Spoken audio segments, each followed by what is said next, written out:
1983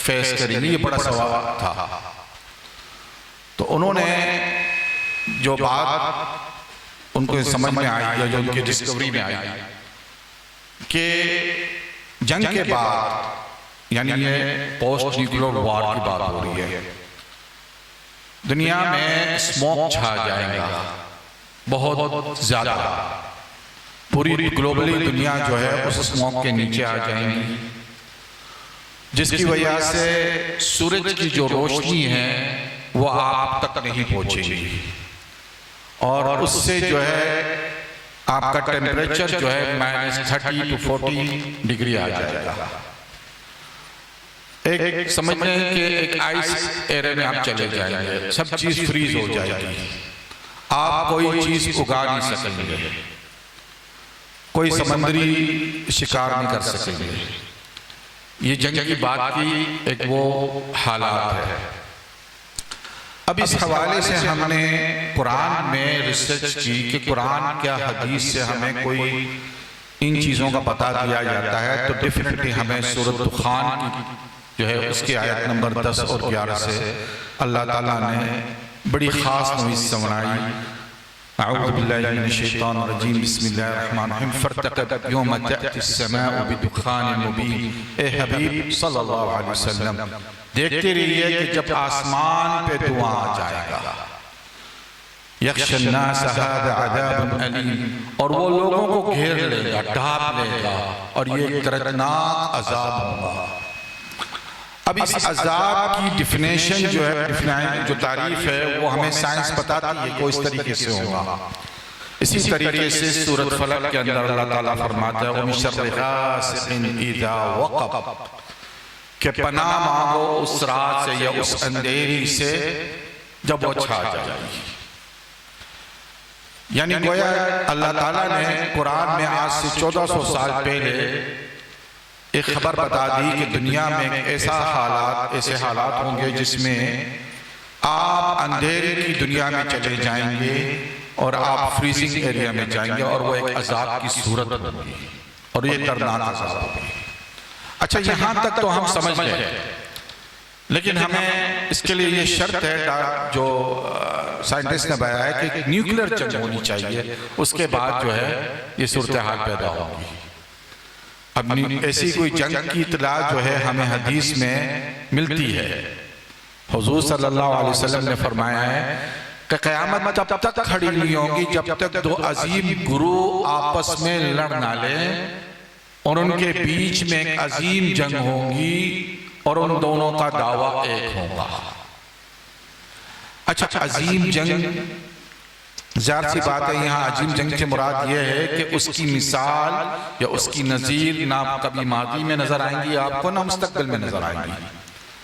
اب یہ بات تو بالکل سمجھ میں آتی ہے کہ نیوکلیئر جنگ ایک ایسی جنگ ہے کہ اگر وہ ہو جائے تو اس کے بعد تو دنیا بچتی نہیں ہے۔ حال ہی میں ڈاکٹر کارل برینٹیو، جو ڈاکٹر کارل ساگا کے مطلب اسسٹنٹ تھے یا ٹیم کے ورکر تھے، وہ ابھی بھی زندہ ہیں، انہوں نے 2007 میں یہ بات کو بڑی کھلے دل سے کہہ دیا تھا کہ اگر یہ جنگ ہو جائے نیوکلیئر وار، تو 5 ارب لوگ جو ہے گرانڈ زیرو پہ مر جائیں گے، یعنی ان کا خاتمہ اسی جنگ کی پہلے 72 منٹس میں ہو جائے گا۔ اس بات کو امریکن جرنلسٹ اینی جیکبسن نے اپنی کتاب حال ہی میں شائع ہوئی ہے نیوکلیئر وار سیناریو کے نام سے، اس نے کہا ہے کہ سائنٹسٹ کہتے ہیں کہ نیوکلیئر جنگ کی ودن پہلے 72 منٹس میں 5 ارب لوگ کا خاتمہ ہو جائے گا۔ باقی دیگر افراد جو ہے وہ اس وجوہات یعنی ان انوائرمنٹ میں جو وہ رہیں گے جہاں پہ ریڈیشن ہوگا، اسموک کی وجہ سے دیگر امراض پیدا ہو جائیں گے، تو لوگ اس کے بعد ان کا بھی خاتمہ ہو جائے گا۔ اچھا، یہ میں نے آپ کو ابتدائی سیناریو بتایا ہے، تھوڑی سی ہم ڈیپ میں جائیں گے۔ قرآن میں حدیث میں تو یہ بات ثابت ہو گئی ہے کہ ہمیں ایک بہت بڑی دنیا میں یعنی کرائسس کا سامنا کرنا پڑے گا آنے والے وقت میں۔ لیکن میں نے یہ بھی کہا ہے کہ اس کرائسس سے بچنے کے لیے، چونکہ آپ دیکھ سکتے ہیں پیچھے کہ ہم نے کچھ پریکویشن بھی کر سکتے ہیں، ہم اس کی تھوڑی بہت تیاری بھی کر سکتے ہیں، کیونکہ کچھ حدیث میں ایسی باتوں کا ذکر آیا ہے کہ اس کے حوالے سے اگر آپ، ویسے تو 99% آپ کا خاتمہ ہے، میں یہ بات بڑے وثوق سے کہہ رہا ہوں، قرآن شریف کی ایک آیت کوٹ کر کے آپ کو بتاتا ہوں، سورۃ اسراء کے اندر، یعنی بنی اسرائیل، سورۃ بنی اسرائیل میں اللہ تعالیٰ کہتا ہے بنی اسرائیل کو وَأَمْدَدْنَاكُمْ بِأَمْوَالٍ بَنِينَ وَجَعَلْنَاكُمْ أَكْثَرَ نُفُورًا، کہ ہم نے تمہاری مدد کی مال سے اور بیٹوں سے اور تمہیں سب سے بڑا جتھے والا بنا دیا، یعنی دیگر اقوام کے مقابلے میں تمہاری تعداد جو ہے سب سے زیادہ۔ تاریخ بنی اسرائیل ہمیں کبھی ایسا کوئی واقعہ نہیں ملتا ہے کہ بنی اسرائیل کے متعلق ہم یہ دعویٰ کر سکے کہ وہ سب سے زیادہ جتھے والی قوم تھی، ایسا کبھی نہیں ہوا۔ لیکن اس جنگ کے نتیجے میں بنی اسرائیل کے لیے وعدہ ہے کہ وہ سب سے زیادہ جتھے والی قوم بن جائے گی۔ آج بنی اسرائیل جو ہے تقریباً 2.25 کروڑ ہے، میکسیمم 2 کروڑ کر لے، گراؤنڈ فگر لگا لے، اور دنیا 8 ارب کے قریب ہے، لگ بھگ 7.5 سے کوئی 8 ارب کے دوران ہے۔ اگر ہم اس کا 8 ارب کا ایک ریشیو بھی نکال دیں اور 2 کروڑ کا اور 8 ارب کے بیچ کا اگر ہم ریشیو نکالیں تو 0.025% بنتا ہے۔ میں نے ڈاکٹر مرشد صاحب سے پوچھا اس حوالے سے کہ آپ مجھے کوئی فگر نکال کے دیں پرسنٹیج، تو انہوں نے کہا کہ 0.025% بنتا ہے، یعنی 0.05% بھی نہیں۔ تو گویا مراد یہ ہے کہ اگر بنی اسرائیل اس وقت 2 کروڑ بھی بچی تو دیگر اقوام جو ہے وہ اس 2 کروڑ سے کم ہوگی۔ یہ بہت خطرناک جو ہے نا، بعد میں آپ کو بتا رہا ہوں کہ قرآن شریف کی جو پروڈکشن سے آنے والے حالات کے متعلق بڑی خطرناک ہے۔ اچھا، ایک اور چیز جو اس حدیث کے حوالے سے کہ ان کا دعویٰ ایک ہی ہوں گا، عربی میں ہے کہ دعواہما واحدہ۔ اب قرآن میں ایک جگہ پہ اللہ تعالیٰ فرماتا ہے کہ یہود و نصارہ جو ہے وہ دعویٰ کرتے ہیں کہ ہم اس کے چہیتے ہیں اور اس کے بیٹے ہیں۔ اس سورۃ مائدہ کی آیت ہے کہ ان کا دعویٰ ہے کہ ہم اللہ کے چہیتے اور اللہ کے بیٹے ہیں۔ حدیث سے ہی بات ملتی ہے کہ ان کا ایک دعویٰ ہوگا۔ ہم کرنٹ افیئر میں یہ دیکھتے ہیں کہ دنیا کی جو عظیم قوتیں ہیں وہ بیسیکلی تو ہے ہی کرسچن۔ صحیح بات یہ ہے، حقیقت یہی ہے، آپ انکار نہیں کر سکتے ہیں کہ 2 عظیم قوتیں اس وقت رشیا یا امریکہ یا اس کے علیز ہیں، وہ بیسیکلی اپنی جگہ پہ جو مذہبی طور پہ دیکھا جائے تو وہ کرسچنٹی سے منسلک ہے۔ اور اللہ تعالیٰ سورۃ مائدہ میں فرماتا ہے کہ ہم نے ان کے بیچ میں، ان کے درمیان جو ہے تا قیامت تک کے لیے عداوت اور عناد کو پیدا کر دیا۔ یہ سورۃ مائدہ کے اندر اللہ تعالیٰ فرماتا ہے۔ لیکن ایک اور چیز جو میرے کاشفے میں آئی ہے کہ دیکھیں ہالی ووڈ جو ہے وہ ایسی فلمیں بناتا ہے ذہن سازی کرنے کے لیے کہ جو واقعہ اس کے 10 15 20 سال کے بعد ہوتا ہے۔ یعنی میں بچپن میں بھی فلمیں دیکھتا تھا تو مجھے یاد آتا ہے کہ اس زمانے میں ایسی فلمیں بنائی جاتی تھی جو 15 سال کے بعد جو ہے نا وہ اس کی ایک صورت نظر آتی تھی کہ ان پہلے فلموں میں دکھایا جاتا تھا کہ عرب ٹیررسٹ ہے، مسلمان ٹیررسٹ ہے، یہ فلموں میں دکھایا جاتا، وہ ذہن سازی کرتے تھے۔ پھر آگے جا کے وہی جو ہے مسلمانوں پہ ٹیررزم کا جو ہے نا لقب لگا دیا گیا، عربوں کو بتا دیا کہ ٹیررسٹ گروپ ہے۔ تو یہ ذہن سازی تھی۔ 2004 کی شاید بات ہے، مجھے اسی طرح یاد نہیں ہے، 90s کی لاسٹ میں بات ہوں گی، آپ لوگوں نے بھی دیکھی ہوں گی، میں نے بھی اس زمانے میں دیکھی مووی جس کا نام ہے terminator 3 rise of machine. Rise of machine کے اندر اسکائی نیٹ یعنی کمپیوٹر، یعنی آج کا AI آرٹیفیشل انٹیلیجنس جسے ہم کہتے ہیں، وہ سیلف اویرنس میں اتنا بڑھ جاتا ہے کہ وہ دنیا کو آپس میں لڑا دیتا ہے، ان کی نیوکلر پاور کو ایک دوسرے سے ہٹ کر کے۔ میں چیلنج کرتا ہوں اگر آپ کا نیٹ چل رہا ہے تو آپ آرٹیفیشل انٹیلیجنس پہ سیلف اویرنس کا کویشچن کریں، وہ آپ کو انالائز کر کے بتائے گا اس وقت کہ یہ سیلف اویرنس کی طرف جا رہا ہے۔ گویا حدیث میں ایک جگہ جو ہم کہا جا رہا ہے کہ دعواہما واحدہ، اس کی ایک تشریح میں نے نزدیک یہ بھی ہو سکتی ہے. واحدہ عربی کا لفظ مؤنث کے لیے استعمال ہوتا ہے، کسی چیز کے لیے کوئی بات ہو. اور دعویٰ سے مراد یہ بھی لیا جا سکتا ہے کہ ان دونوں کو ایک چیز اپنی طرف بلائیں گی یا اس چیز کی دعوت دیں گی. یعنی اس جنگ کے متعلق کوئی ایک چیز جو ہے ان کو اس چیز کی دعوت دیں گی کہ وہ آپس میں لڑ بیٹھے. آرٹیفیشل انٹیلیجنس سیلف اویئرنیس کی طرف کس طرح جا رہا ہے. اب یہ باتیں اتنی اہم ہیں کہ حدیث کے حوالے سے، سائنس کے حوالے سے ہم نے اس کو جانچا تو ہمارے ذہن میں ایک بات اور بھی آئی کہ سائنٹسٹ نے تو یہاں تک بات کی کہ آسمان پہ دھواں چھائے گا نیوکلر جنگ کے بعد. اس کے بعد کیا ہوگا؟ ڈاکٹر بیان ٹون کہتے ہیں کہ یہ کوئی 30 سال تک کا عرصہ ہوگا. آپ میں جو انوائرمنٹل کے سائنس جو میرے خیال اسٹوڈنٹس ہے تو ان کے لیے تو یہ چیز انٹرسٹڈ ہے. وہ کہہ رہے ہیں کہ 30 سال تک جو نا سموک چھایا رہے گا، اس کے بعد یہ ڈیزولو ہو جائے گا. تو میں ذرا معذرت کے ساتھ اسے اختلاف کرتا ہوں، ان کی یہ ریسرچ پوری نہیں ہے. نیو تھیوری جو اس وقت میں آپ کے سامنے بیان کر رہا ہوں یہ فقیر، اسے ذرا غور سے سنیے گا. کیونکہ سائنٹسٹ یہ کہتے ہیں کہ اسٹریٹوسفیئر جو طبقہ ہے اوزون کے اوپر اسپیس کا، وہاں جا کر جو ہے یہ اسموک چھا جائے گا یا جمع ہو جائے گا. اس طبقے کے اندر ویپر مطلب بخارات، الٹیٹیوڈ کے اندر اس میں گرمائش ہے. 20 سے 40 ماہ کے بعد اس میں جو ہے ہوا چلتی ہے. گویا جو دھوئیں یا اسموک گیسز جو اوپر جائیں گے ان کے میلیکیولز آپس میں مرج کریں گے. جب میلیکیولز آپس میں مرج کریں گے تو ایک نئی شیپ میں آ جائیں گے جسے کہتے ہیں ہم سٹون، پتھر کی شیپ میں گیس ہوں گے. اس کے بعد وہ پتھر کی شیپ اختیار کریں گے. یعنی ایک عرصے کے بعد، اب اس کو آپ لوگ ہی کاؤنٹ کر سکتے ہیں، سائنٹسٹ فزکس کے جو نیوکلیر سائنٹسٹ ہیں وہی بتا سکتے ہیں کہ کتنے عرصے کے بعد جب وہ پتھر بن جائیں گے تو آپ آسمان پہ ایک سیمنٹ کی چھت دیکھیں گے. اب وہ سیمنٹ کی چھت جب بن جائیں گی، اسٹون اس کی وزن بھاری ہو جائیں گے تو ان میں کریک آئے گا اور وہ دوبارہ آ کے دنیا پہ برسیں گے. اس طریقے سے قرآن کی سورۃ ملک کی آیت بھی پوری ہو جائیں گی کہ اب تم ایمان لاؤ گے آسمان والے پر کہ جب وہ تم پہ آسمان سے پتھر برسائے گا. اور حدیث میں بھی ہے کہ قیامت تب تک نہیں آئے گی جب تک کہ 3 چیزیں ہو جائے: خسف، مسخ اور قذف. خسف کہتے ہیں زمین کے دسنے کو، مسخ کہتے ہیں چہرے کو بگاڑنے کو، اور قذف کہتے ہیں آسمان سے پتھر برسانے کو. تو یہ جو وعید اللہ تعالیٰ کی یہ بھی پوری ہو جائیں گی. یعنی گویا نیوکلر جنگ میں کوئی کسر باقی رہ گئی تھی دنیا کی، وہ یہ پتھر برسنے سے پوری ہو جائے گی. اب یہ باتیں میں کیوں کر رہا ہوں؟ اس لیے کیونکہ میرا سبجیکٹ ایکسولوجی ہے.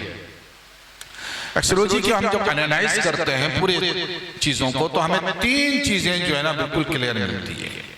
ایک، ہم کسی ماڈرن ایرا میں نہیں جی رہے جب یہ واقعات شروع ہوتے ہیں.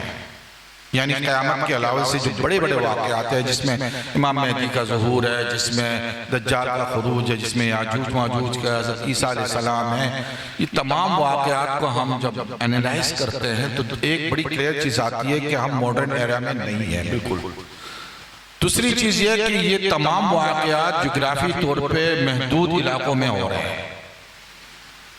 یعنی ان علاقوں کا محدود ہونا ان علامتوں کے حوالے سے ظاہر کرتا ہے. میں مثال کے طور پہ یہ کہا جاتا ہے کہ حدیث میں آیا ہے، اور چونکہ بطور مسلمان اس پہ ایمان رکھتے ہیں ہم کہ حضرت عیسیٰ علیہ السلام دوبارہ نازل ہوں گے، تو وہ مشرق دمشق کی ایک مینار کی طرف مشرق کی جانب وہاں اتریں گے اور دجال اس کو دیکھ کے بھاگیں گا، اور لوط کے مقام پہ جو ہے فلسطین میں علاقہ لوط، وہاں پہ اسے قتل کر دیا جائے. تو اتنا کوئی دور یعنی مسافہ نہیں ہے، اتنا کوئی فاصلہ نہیں ہے ایریا کا. تو گویا محدود جو ہے نا ایریوں کے اندر تمام یہ واقعات ہو رہے ہیں. مثال کے طور پہ ایک دجال کے خروج سے پہلے ایک عیسائیوں کی اور مسلمانوں کی جنگ ہے جسے ملحمۃ الکبریٰ کہتے ہیں. اب اس جنگ کی جب خاتمہ ہو اور مسلمان اس میں جیت جائیں گے تو مسلمان اپنی تلواریں زیتون کی درخت پہ لٹکائیں گے. یہ زیتون کی جو درخت ہے نا، اب چونکہ وہاں پہ حدیث میں آیا کہ قسطنطنیہ کو دوبارہ مسلمان فستا کریں. قسطنطنیہ آج کا انقرہ ہے جہاں پہ یہ صوفیہ آرا مسجد ہے، کیونکہ کسی زمانے میں یہ آرتھوڈکس جو ہے نا کرسچنلی آرتھوڈکس چرچ ہوتا تھا، آرتھوڈکس کا ایک بہت بڑا چرچ ہوتا تھا جسے آپ صوفیہ آرا مسجد کہتے ہیں. اب یہ دوبارہ سے مسلمان اسے فتح کریں گے. جب فتح کریں گے مسلمان تو اپنی تلواریں زیتون کی درخت پہ لگائیں گے. تو یورپ کے اندر زیتون کی جو درخت ہیں وہ اسپین، اٹالیا اور پرتگیز کے ایریا میں ہیں، ملتے ہیں، یعنی یہاں. باقی اسکینڈینیوین کنٹریز یا ڈوئش کنٹریز یا انگلینڈ یا دوسرے علاقے ہیں، وہاں پہ آپ کو زیتون کے درخت نہیں ملتے. گویا مراد ہے کہ وہ ایریے کسی وجوہات کی بنا پہ اس لائق نہیں رہیں گے کہ وہاں پر رہائش اختیار کی جائے. دیکھیے، اچھا ڈیموگرافیکل چینجنگ یعنی آبادیاتی تبدیلی زبردست طریقے سے ہوں گی. وہ اس طریقے سے کہ لوگوں کی تعداد کم ہو جاتی ہے. ہمیں یہ بھی نظر آتا ہے، ہمیں جو نظر آتا ہے حدیث کے حوالے سے انالائز کرتے ہیں کہ تعداد اس زمانے میں لوگوں کی کم ہے. اگر ہم یہ دیکھیں کہ حضرت عیسیٰ علیہ السلام کو اللہ تعالیٰ جب یاجوج ماجوج کا خروج ہو رہا ہے تو آپ اللہ تعالیٰ حضرت عیسیٰ علیہ السلام کو فرمائیں گے کہ ابھی اپنے بندوں کو، میرے بندوں کو لے کر تم کوئی طور پہ چلے جاؤ. کوئی طور ایک پہاڑ ہے جہاں جا کے چھپ جاؤ. اب سوال یہ ہے کہ کوئی طور پہ کتنے لوگ جا سکتے ہیں؟ لاکھوں کی تعداد میں تو نہیں جا سکتے نا، ڈیفینیٹلی سینکڑوں یا ہزاروں کی تعداد میں ہوں گے میکسیمم، اور وہاں بھی یاجوج ماجوج سے چھپنا ہے. تو گویا ڈیموگرافیکل چینجنگ گویا مراد یہ کہ آبادیاتی تبدیلی اس قدر زبردست ہوں گی کہ لوگوں کی تعداد کم سے کم ہو جائیں گے. آج 8 ارب لوگ ہیں، 7 بر اعظم ہیں، ماڈرن دنیا ہے، اس کا وجود ختم ہو جائے گا. یہ وجود ختم اسی وجہ سے ہوگا کہ ایک نیوکلر جنگ جو ہے آپ کو فیس کرنا پڑے گی. اب یہ نیوکلر جنگ جو ہے 2 بڑے گروپوں میں ہے. مسلمان تو اس سے بری ہے، مسلمانوں کے پاس اتنی طاقت ہی نہیں ہے، اور جو طاقت بھی ہے تو وہ بھی اجازت کی منت ہے. سیدھی سی بات ہے، ہم اگر نیوکلر پاور بھی ہے تو ہم کسی کی اجازت کے بغیر بٹن بھی نہیں دبا سکتے ہیں. لیکن کوشش یہ ہونی چاہیے، کیونکہ ہمارا حریف انڈیا ہے، کوشش یہ ہونی چاہیے کہ ہمارے ان کے بیچ میں کوئی جنگ نہ ہو نیوکلر. کیونکہ اگر ڈائریکٹ ہوا تو ریڈیشن اس قابل نہیں چھوڑے گا ہمیں کہ ہم کوئی رہائش اوپر زمین کے اوپر سرفیس پہ کر سکے. اس لیے یہاں پہ آپ کے توسط سے جو لوگ سن رہے ہیں اور جو لوگ ریکارڈنگ پہ بعد میں سنیں گے دیکھیں گے، ان کو میں پاکستان کے جو صاحب حیثیت لوگ ہیں ان کو میں یہ گزارش کرتا ہوں کہ آنے والے وقت کے لیے آپ سے میں زیادہ دیر نہیں سمجھ رہا ہوں، کیونکہ میری ایک کاؤنٹنگ ہے وہ بعد میں، کیونکہ آج کا وہ سبجیکٹ نہیں ہے کہ نبی صلی اللہ علیہ وسلم کی امت کی کتنی عمر ہے، اس کے حوالے سے جس طرح سے کاؤنٹنگ کی جاتی ہے، میرا سبجیکٹ نہیں ہے آج کے حوالے سے. بہرحال اس میں بھی ایک کاؤنٹنگ ہے ہماری. تو آنے والی زیادہ دور کی بات نہیں ہے، ہمیں ابھی سے پریپریشن کرنی چاہیے اس حالات کو سنبھالنے کے لیے، فیس کرنے کے لیے، ایک انڈر گراؤنڈ بینکرز کالونیز بنانے کے لیے. یعنی ایک کالونی 1000 خاندان کی انڈر گراؤنڈ بینکرز کالونی بنے. امریکہ میں بڑے بڑے جو لگزریز لوگ ہیں وہ انڈر گراؤنڈ بینکرز اپنی لیے بنا رہے ہیں. سوئٹزرلینڈ کے اندر قانون ہے کہ اگر آپ کوئی گھر بناتے ہیں تو آپ جس کی مطلب ریاست نے 500 سال تک کسی سے جنگ نہیں کی، لیکن وہ بھی ایکسپیکٹ کر رہی ہے کہ انڈر گراؤنڈ بینکرز کوئی نہ کوئی آپ بنائے اپنی سیفٹی کے لیے. اسی طریقے سے رشیا، چائنا میں باقاعدہ کورس ہو رہا ہے نیوکلر جنگ کے حوالے سے. ہمارے یہاں ہندوستان پاکستان میں ٹوٹلی خاموشی ہے، ٹوٹل خاموشی ہے، بلکہ ہم خواب خرگوش میں سو رہے ہیں، یہ ہمیں پتہ ہی نہیں ہے. جبکہ دنیا دیگر مقام جو ہے، رشیا نے آج سے 3-4 سال پہلے مارکیٹ سے کوئی بہت بڑی مقدار میں آیوڈین جو ہے اٹھا لیا، کیونکہ ریڈیشن کی فرسٹ ایڈ کے طور پہ آیوڈین کام آتی ہے. ہمارے یہاں نہ کوئی میڈیسن کے لیے کوئی کام ہو رہا ہے، ہمارے یہاں نہ کوئی پالیسی ہو رہی ہے. یعنی حد یہ ہے کہ میں فی سبیل اللہ لوگوں کے پاس مخاطب ہوتا ہوں، اور ایک حضرت ہیں بہت بڑے پروفیسر ہیں، میں نام نہیں لوں گا، لیکن NID یونیورسٹی میں پڑھاتے بھی ہیں اور کافی ہیں. تو میں ان کے پاس صرف اس لیے ان سے میں کر رہا تھا کہ حضرت آپ فی سبیل اللہ ایک پروپوزل پلان بنائیں اور انڈر گراؤنڈ بینکرز کالونی کے لیے گورنمنٹ کے پاس رکھے ہیں کہ شاید کسی کو ہوش آ جائے تو آپ کریں، تو کہنے وہ کہہ لگے آئی ایم ناٹ انٹرسٹڈ، میں اس معاملے میں انٹرسٹڈ ہی نہیں ہوں، اور میں جو ہوں قرآن کی جو ہے نا تفسیر لکھ رہا ہوں۔ چلیں سبحان اللہ، جو کام ان کا ہے وہ نہیں کر رہے، وہ قرآن کی تفسیر لکھ رہے ہیں، چل اللہ ان کو مبارک کرے۔ تو ہمارے یہاں بالکل کام نہیں ہو رہا ہے، اور چونکہ میری یونیورسٹی کے اندر دورے اس لیے ہے کہ کوئی نہ کوئی مجھے ٹیم ملے، بچے ملے، کوئی نہ کوئی اس پہ ریسرچ شروع کر دے۔ اب یہ انوائرمنٹ سے بھی تعلق رکھتا ہے کہ آنے والے دور کے اندر آپ کو اگر یہ فیس کرنا پڑا تو آپ کے پاس کیا پلاننگ ہے، کیا آپ نے سوچا ہے، تو یہ بہت اہم چیز ہے۔ تو میرے خیال سے میں دیگر مقررین کو بھی موقع دوں گا تاکہ بات کرے، لیکن اگر آپ لوگوں کے پاس کوئی سوال ہے مجھ سے ڈائریکٹ پوچھنے کا تو میں بالکل اس کو ویلکم کروں گا اور مجھ سے سوال کیا جائے۔ نبی صلی اللہ علیہ وسلم، کیونکہ ایک دیکھیں ہمارا ایمان عقیدہ ہے کہ حضور صلی اللہ علیہ وسلم آخری نبی ہے، یہ بیسک ایمان ہے۔ ختم نبوت جو ہے آپ کی ضروریاتی دین میں ایمان اہم حصہ ہے، اور ایکسٹرولوجی کا بھی اہم سبجیکٹ ختم نبوت ہے۔ تو اگر آپ اس پہ ایمان نہیں رکھیں گے تو باقی باتیں تو فضول ہو جاتی ہے، ٹھیک ہے نا۔ تو حضور صلی اللہ علیہ وسلم آخری نبی ہے، آخری کتاب لے آئے، آخری شریعت لے آئے، تو کوئی مراد یہ ہے کہ ان کے بعد تو وقت نہیں رہا، تو ان کے لیے متعلق اگر حدیث میں کوئی ایسی بات ہے تو اس کو ہم لیں گے ضرور۔ تو حدیث میں ہی آیا ہے، ایک حدیث ہے نبی صلی اللہ علیہ وسلم نے فرمایا ہے کہ آپ لوگوں کا، یعنی امت کے حوالے سے بات کی کہ تم لوگوں کا اس دنیا میں دیگر اقوام کے مقابلے میں رہنا اتنا ہی ہے جیسے عصر سے لے کے مغرب تک، ٹھیک ہے۔ اور دیگر اقوام کے متعلق پھر آپ نے پھر بیان کیا اس حدیث کا، میں مفہوم خلاصہ بیان کر رہا ہوں کہ یہودی آئے، اہل تورات آئے، انہوں نے فجر سے لے کے ظہر تک کام کیا، پھر وہ رک گئے۔ اس کے بعد انجیل والے ہیں، صاحب انجیل، انہوں نے ظہر سے لے کے عصر تک کام کیا، پھر اس کے بعد اہل قرآن آئے، اور ہم نے عصر سے لے کے مغرب تک کام کیا۔ اس میں یہ ہے کہ ہمیں اجر دگنا ہے اور ہمارا کام تھوڑا ہے، یعنی مدت ہمیں کم ہے۔ اب یہ مدت کتنی ہے یہ ہمیں ظاہر سی بات ہے، میرے بیسک سوال یہی تھا کہ حضور کو نبی صلی اللہ علیہ وسلم کی امت کو کتنی مدت ملی۔ تو اس حوالے سے مجھے طبقات الکبریٰ میں ایک حدیث یہ ملی، بلکہ دو حدیثیں ایسی ملی کہ جس میں یہ بیان کیا گیا ہے کہ حضور صلی اللہ علیہ وسلم کی یعنی حضرت موسیٰ اور عیسیٰ کے درمیان جو مدت کا فاصلہ ہے وہ 1700 برس ہے، اور ایک روایت میں 1900 برس ہے۔ اور ڈیفینیٹلی یہ حدیث میں بھی ہے اور آپ بھی جانتے ہیں کہ حضرت عیسیٰ سے لے کے نبی صلی اللہ علیہ وسلم کے بیچ میں 600 برس کا فاصلہ ہے۔ ابھی دونوں کو کاؤنٹ کریں تو 2500 برس بچتے ہیں میکسیمم، اور کم سے کم 2100 برس، ٹھیک ہے نا۔ علاوہ دیگر حدیث بھی ہیں، لیکن بہرحال ان حدیثوں سے پتہ چل گیا کہ ہماری مدت 2500 برس سے کم ہونی چاہیے۔ اب کتنی ہونی چاہیے اس حوالے سے ہمیں مسند احمد میں بھی اور ابو داؤد میں بھی، اور آج کے عصر کے جو علامہ البانی ہیں انہوں نے ان حدیثوں کو صحیح قرار دیا، اور وہ یہ ہے کہ حضور صلی اللہ علیہ وسلم کے متعلق کہ میں اللہ تعالیٰ سے گزارش کرتا ہوں کہ میری امت کو آدھے دن کی مہلت عطا کی جائے۔ پوچھا گیا راوی سے کہ آدھے دن سے کیا مراد، کہہ لیں گے 500 برس۔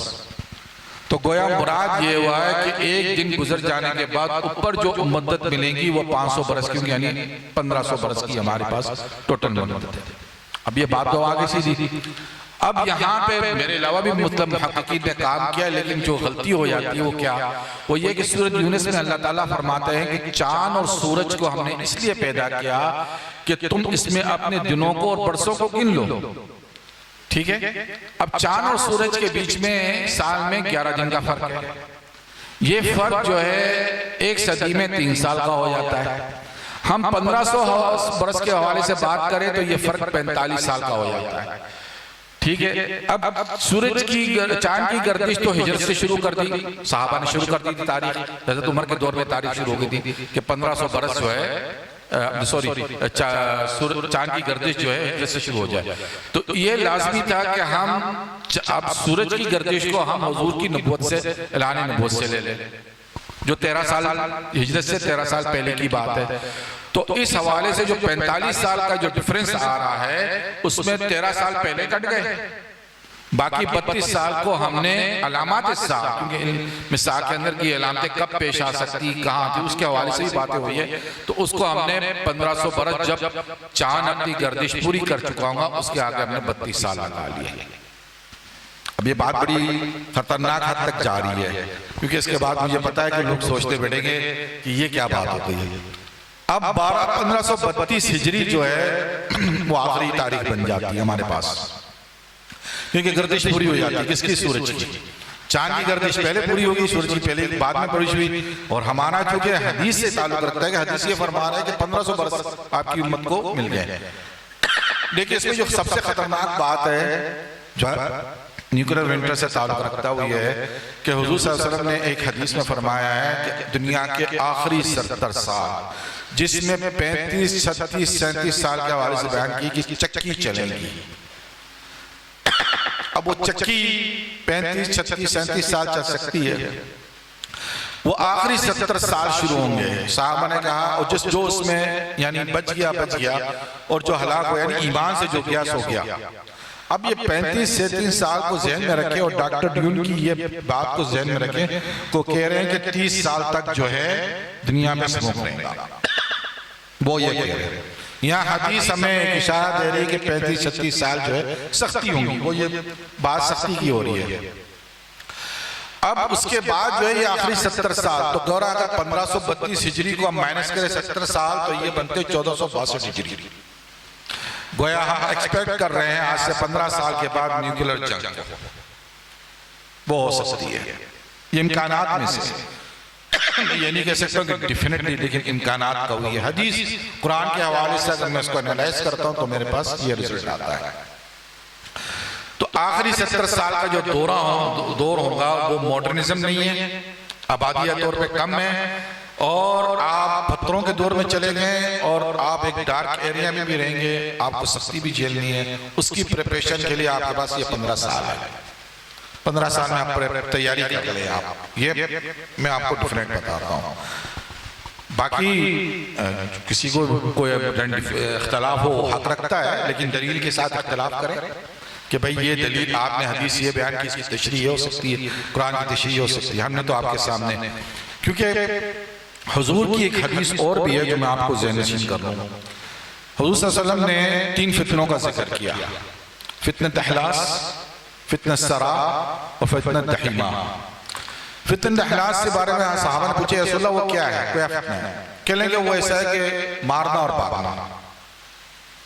اچھا، ان 3 فتنوں میں نے اس کو اپنی ریسرچ میں سمجھنے کی کوشش کی کہ ان 3 فتنوں کی وجہ سے وقت کا دھارا بدل جاتا ہے۔ پہلے 2 فتنے ہو چکے اور یہ فتنہ دحیمہ آگے آئے گا۔ تو فتنہ احلاس کے احلاس حلس کہتے ہیں عربی میں، جیسا کہ گھر میں کوئی چیز آپ یہ سمجھ لیں کہ سواری جو ہوتی ہے اس کے اوپر جو آپ ذہن باندھتے ہیں تو اس کے نیچے کپڑا رکھتے ہیں، جسے آپ کہتے ہیں موٹی رٹائی وغیرہ رکھتے ہیں تاکہ سواری کی کمر کو جو ہے نا رگڑ نہ لگے، ٹھیک ہے نا؟ تو اس کو وہ جو کپڑا یا وہ جو موٹی رٹائی رکھتے ہیں اس کو حلس کہتے ہیں عربی میں۔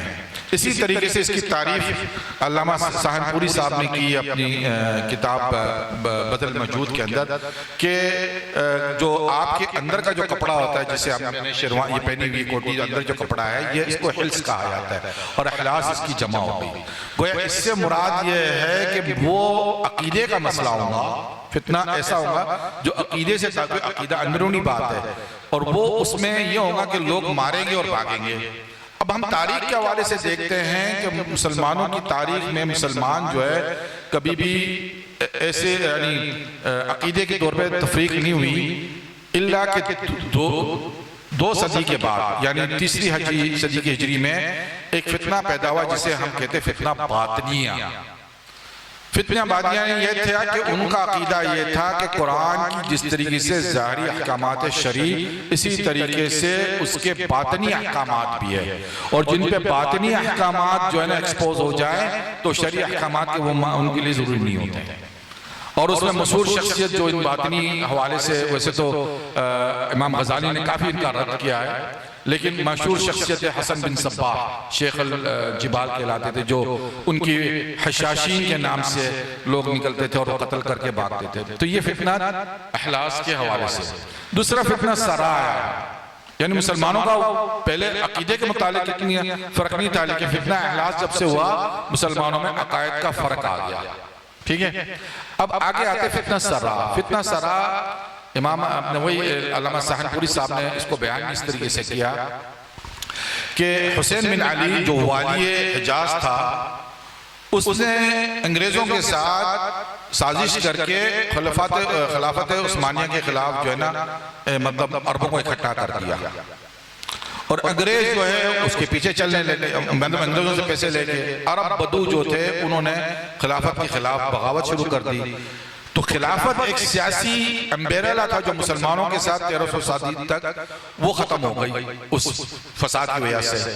حضور نے اس کے متعلق یہ فرمایا کہ ایک شخص میرے اہل بیت سے ہوگا پر مجھ سے نہیں ہوگا، اور اس کے پیروں تلے جو ہے نا آگ دھواں نکلے گا، کیونکہ میرے جو دوست ہیں اولیاء وہ متقین لوگ ہیں۔ تو حسین بن علی تھا تو سید ہاشمی تھا، لیکن وہ مسلمانوں کے خلاف لڑ رہا تھا، اس کو یعنی طمع تھی یا وہ تھا یعنی حکومت کی خواہش تھی، اور اس نے جو ہے نا خلافت کے خلاف جو ہے نا وہ سمجھ لیں کہ جو کیا اور سازش کیا، اور سراکِ معنی ہے خاموشی سے کام کرنا، یعنی سراکِ معنی بھی یہ بنتا ہے۔ تو اس کی وجہ یہ ہے کہ خلافت ختم ہو گئی، مسلمان آج کی تربتر ہے، کئی اسٹیٹ میں بدل گئے، فلسطین میں اسرائیل روز مارتا ہے اور مسلمان کچھ نہیں کر سکتے، وجہ ہے کہ مسلمانوں کی ایک پولیٹیکل سیاسی قوت کہیں پہ نہیں ہے جو مسلمانوں کو یکجا کر سکے۔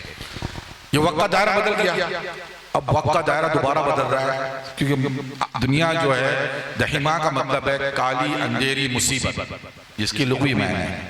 حضور نے فرمایا ہے کہ اس میں صبح مسلمان ہوگا شام تک وہ کافر ہو جائیں گے، یہ شام تک مسلمان ہوگا صبح تک کافر ہو جائے گا، یعنی اس مصیبت کے نتیجے میں، اس فتنے کے نتیجے میں گویا اندھیری ایسی چھائی ہوں گی کہ لوگوں کو پتہ نہیں چلے گا کہ ابھی صبح تھا یہ شام ہوئی، لیکن لوگوں کے کافر ہو جانے سے پتہ چل جائے گا کہ آج مسلمان، اب یہ مسلمان جو ہے نا یہ جو شخص مسلمان تھا کچھ دیر پہلے اب یہ کافر ہو گیا، گویا وقت بدل گیا ہے، اس وقت ٹائم بدل گیا، تو وہ دھارا وقت کا بدل جاتا ہے جو فتنہ دہیمان برس آنے والا ہے۔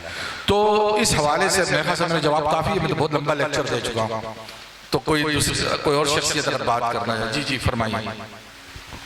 السلام علیکم، تعارف کرائے۔ سائمہ صدیقی میرا نام ہے، اور اس وقت جو یونیورسٹیز کے اندر پروگرام کر رہا ہوں، ظاہر سی بات اس کے خرچات آتے ہیں۔ آپ یقین جانیں کہ مجھے ڈونرز جو ہے نا میرے کچھ دوست یار ایسے جو میرے فین ہیں، جیسا کہ یہ بچی میری فین ہے، ان کا نام حفصہ ہے ماشاءاللہ سے، یہ مجھے صرف ان کو پروگرام انہوں نے سنا تو یہ آئی میرے پاس۔ اسی طریقے سے کچھ ڈونر سے کہنے گے آپ یونیورسٹی لیول پر جو ہے نا جا کے بچوں کو اویئرنس کے لیے کام کریں کہ یہ بڑی اہم اہمیت ہے۔ اب آپ اپنے طور پہ پیپر تو کم سے کم بنا سکتی ہیں نا، یعنی ایک اسٹڈی پیپر جسے کہہ سکتے ہیں۔ آپ نے میرا لیکچر سنا، اس حوالے سے اگر آپ چاہیں تو آپ اپنے لیے جو آگے جو پروپوزل پیپر ہے اسے آپ بنا سکتے ہیں، پلاننگ پروپوزل پیپر۔ کہ دیکھیں اس زمانے میں ہمیں چاہیے لائف سٹاک چاہیے، ہمیں دوائیاں چاہیے، ہمیں شٹر چاہیے، ہمیں اساتذہوں کی بہت بڑی، کیونکہ آگے جو ہے نا بڑی دنیا جو اس تباہی سے گزرے گی تو ہمارے پاس اگر صرف جو پڑھے لکھے لوگ ہیں وہی مر جائیں تو باقی لوگ کیا کریں گے؟ تو بہت چیزیں ہیں جو ہماری ضروریات کے مطابق چاہیے ہمیں، اس کو کس طریقے سے ہم بچا سکتے ہیں، محفوظ کر سکتے ہیں، یہ بڑا سوال ہے۔ اس لیے میں نے بار بار کہا ہے کہ کم سے کم بینکرز کالونیز کی حوالے سے جو ہے نا انڈر گراؤنڈ بینکرز کالونی کو آپ بنائیں، اس کے لیے کوئی پلان بنائیں، کیونکہ اس کالونی ہو، یعنی کہ کوئی الگ الگ گھر ہو، کیونکہ ایک ساتھ رہنا پڑے گا سب کو۔